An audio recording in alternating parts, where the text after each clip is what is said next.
আজকের ভিডিওতে থাকছে শৈশবের ফেলে আসা কিছু মজার ডিজাইনের পিঠা, যা আমরা গ্রামে প্রচুর বানাইতাম। সেই পিঠাগুলো আসলে এখনো মুখে লেগে থাকার মতো স্বাদ। সেই পিঠা স্কুল থেকে এসেই পিঠা বানাতে শুরু করতাম। যখন রোদ উঠতো তখনই বানাইতাম, বেশ অনেকগুলো করে বানিয়ে রাখতাম। তাই এখানে আমি নিয়েছি হচ্ছে চাউলের গুঁড়া, সামান্য লবণ দিয়ে একদম পানি দিয়ে ভালো করে একদম পিঠার ডোটা তৈরি করে নেব।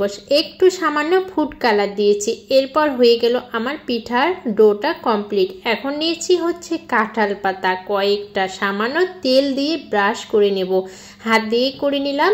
এরপর তৈরি করে নেব হচ্ছে পিঠা। এই যে চানাচুরের প্যাকেটটা দেখতেছেন, এই চানাচুরের প্যাকেটে আমি একদম পিঠার যেটা ডো তৈরি করেছি সেটা ওখানে দিয়ে দিলাম। একটা রাবার দিয়ে একদম বেঁধে নিলাম ভালো করে, একটু সামান্য কেচি দিয়ে কেটে নিলাম।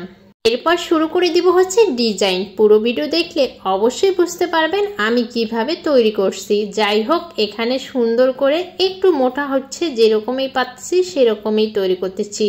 এরপর তৈরি করা কমপ্লিট হয়ে গেলে অনেক কয়েকটা বানাইছি, পরে ডিজাইনগুলো দেখে দিব। রাইস কুকারে কিন্তু সিদ্ধ করে নেব। একটা একটা করে রাইস কুকারের উপরে দিয়ে দিলাম সেই পাতাগুলো।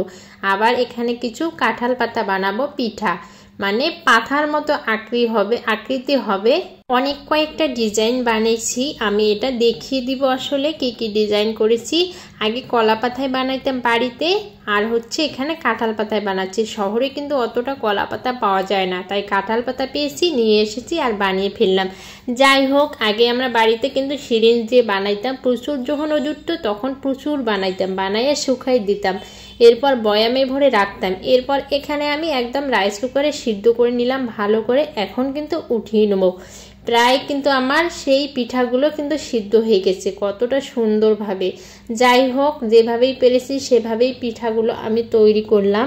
আসলে খেতে ইচ্ছা করে, শৈশবের ফেলে আসা দিনগুলো যদি মনে হয়, আসলে সেই দিনগুলো যদি এখনো ফিরে পাইতাম। আর এই যে পিঠাগুলো আমার প্রায় কমপ্লিট হয়ে গেছে, একদম সুন্দর করে একদম কিন্তু পিঠাগুলো উঠে আসতেছে সেই কাঁঠাল পাতা থেকে। আসলে ভালো করে সিদ্ধ হয়ে গেছে আর একটু মোটা হয়ে গেছে পিঠার ডিজাইনগুলো। আসলে এটা যদি সিরিঞ্জ দিয়ে বানানো যায় আরও চিকন হইতো, আরও অনেকটা সুন্দর হইতো। আমি আসলে চানাচুরের প্যাকেট দিয়ে বানাইছি তো অতটা সুন্দর হয়নি, তাও যতটা পেরেছি হয়ে গেছে। এই যে বানিয়ে ফেললাম একদম পিঠাগুলো। এগুলো আমরা সিরিঞ্জ পিঠা বলি, সিরিঞ্জ দিয়ে বানাই বলে সিরিঞ্জ পিঠা বলি, গ্রামের ভাষায় সিরিঞ্জ পিঠা বলে। আপনারা কি নামে বলেন অবশ্যই কমেন্ট করে জানাবেন।